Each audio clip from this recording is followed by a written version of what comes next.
Welcome to SG media. నేను మీ శ్రీను.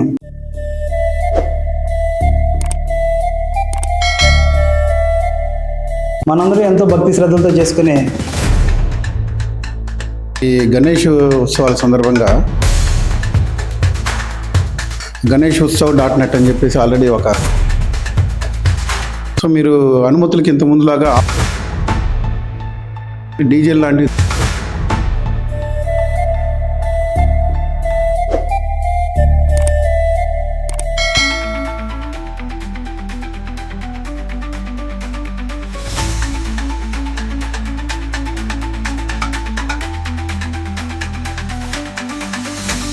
మనందరూ ఎంతో భక్తి శ్రద్ధలతో చేసుకునే వినాయక చవితి దగ్గరలో రానుంది. అయితే ఈ వినాయక పండుగ అనేది ఇంట్లో చేసుకుంటే పర్వాలేదు, కానీ బయట గవర్నమెంట్ ప్రదేశాలు కానీ ప్రైవేట్ ప్రదేశాలు కానీ మండపాలు వేసి ఈ వినాయక చవితి చేద్దాం అనుకునే యువతకి పోలీసులు స్ట్రిక్ట్గా ఇన్స్ట్రక్షన్స్ ఫాలో అవ్వమని చెప్తున్నారు. అవి ఏంటి అనేది మన పరవాడ సీఏ గారు మల్లికార్జున గారు ఉన్నారు, ఆయన అడిగి తెలుసుకున్నాం. సార్ నమస్తే సార్. సార్ ఏంటి సార్ అసలు ఇన్స్ట్రక్షన్స్ ఏంటి సార్? ముందుగా అందరికీ నమస్కారం అండి.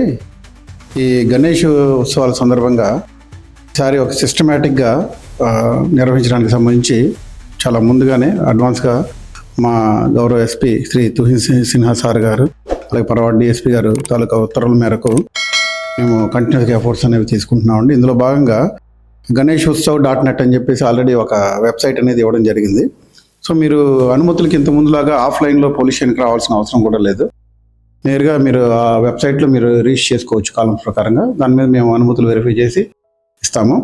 ఈ సందర్భంగా చెప్పేది ఏంటంటే డీజే లాంటివి దయచేసి ఎవరు కూడా పెట్టొద్దండి. అలాగే అక్కడ సాంఘిక కార్యకలాపాలు కానీ అట్లా చేయకూడదు. అలాగే ముఖ్యంగా ఈ గణేష్ మండపాల దగ్గర ఈ ఎలక్ట్రికల్ ఇష్యూస్ వస్తూ ఉంటాయి, మనకి షార్ట్ సర్క్యూట్ లాంటివి అవుతూ ఉంటాయి. అక్కడ చాలా జాగ్రత్తలు తీసుకోవాలి. అలాగే ఫైర్ లాంటివి చిన్న చిన్న మనం ఒత్తులు వెలిగిస్తాము, ఎవరు కూడా అక్కడ మన చుట్టూ పాదాలు క్లాత్స్ వీటితో మనం డెకరేట్ చేస్తాం కాబట్టి అక్కడ అన్ని రకాల జాగ్రత్తలు కూడా తీసుకోవాలండి.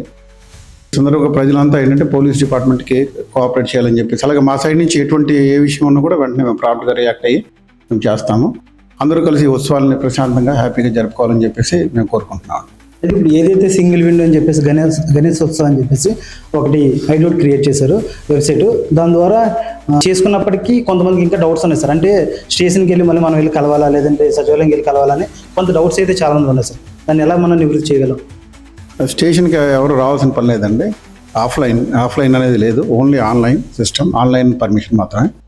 మీరు ఆన్లైన్లో అప్లై చేస్తే మేము ఎంక్వైరీ చేస్తాం, మేమే మీరు ఉన్న దగ్గరికి వస్తాము, వచ్చి ఎంక్వైరీ చేసి అక్కడ ఏమైనా షార్ట్ ఫాల్స్ ఏమైనా ఉంటే రిజెక్ట్ కూడా చేస్తాము. కాబట్టి మీరు అన్నీ కూడా ఏవైతే ఉన్నాయో ప్రాపర్గా మీరు అప్లై చేసి పెట్టండి. ఎంక్వైరీ చేసినప్పుడు మీరు చెప్పిన దాని ప్రకారంగా మేము వెంటనే అది అన్ని కరెక్ట్గా ఉంటే వెంటనే దాన్ని పర్మిషన్ అనేది అక్కడే అప్రూవ్ చేసేస్తాం. అది టూ మచ్గా ఏమైనా షార్ట్ ఫాల్స్ ఉంటే అప్పుడు చెప్తాం, దాన్ని మీరు కరెక్ట్ చేసుకోవాల్సి ఉంటుంది. Okay, thank you sir.